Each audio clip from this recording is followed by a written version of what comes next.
Banque de projets, de nouvelles opportunités d'investissement au service du renforcement de la souveraineté industrielle, sanitaire et alimentaire. Le thème de cette rencontre sur la banque de projets est les nouvelles opportunités d'investissement industriel qu'offre la quatrième phase du plan dans le cadre de la souveraineté industrielle, sanitaire et alimentaire. En présence du Gotha industriel marocain et des partenaires stratégiques, le ministre de l'Industrie et du Commerce, Riyad Mzour, a profité de l'occasion pour faire le point sur ce qui a déjà été fait.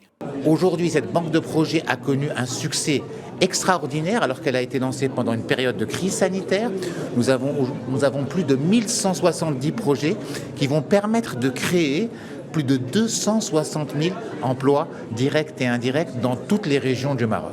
Le lancement aujourd'hui, après 275 projets, nous allons lancer 96 nouvelles fiches de projets qui vont permettre aux investisseurs d'avoir de nouvelles opportunités, de voir les opportunités immenses qui existent dans notre pays. Nous allons aussi signer une convention de partenariat avec le ministère de la Santé et les opérateurs en matière de production de médicaments pour renforcer notre souveraineté sanitaire et accélérer son développement. Et nous allons procéder à la signature de plus de 40 conventions pour la création de 7 000 emplois directs et d'environ 13 000 emplois indirects. Dans le contexte actuel, l'industrie est appelée à faire face aux enjeux stratégiques de la souveraineté et de la sécurité alimentaire, tout en relevant les défis de l'autonomie en produits essentiels, de la compétitivité et de l'innovation.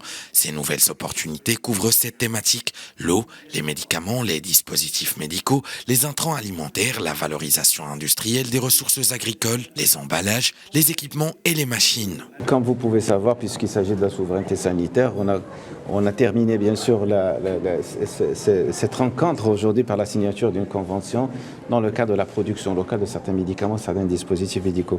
On parle de souveraineté sanitaire. Alors vous savez qu'aujourd'hui, la production locale ne dépasse pas les 40% dans le domaine de la santé. Il faudrait qu'elle arrive à dépasser bien sûr les 80% pour que l'on puisse avoir une certaine indépendance par rapport à l'importation des produits. Et ça, c'est important. C'est pour cela que nous avons signé une convention pour essayer, bien sûr, de revenir d'abord sur la disponibilité du produit, même avec l'importation, pour qu'il soit toujours présent, même pour les molécules les plus onéreuses, et également pour essayer d'introduire le générique à une proportion qui est importante. Né pour promouvoir la fabrication locale, renforcer le capital marocain dans l'industrie, l'entrepreneuriat et l'intégration industrielle dans le but de préserver et de dynamiser l'export, la banque de projets a connu un franc succès en à peine 2 années d'existence.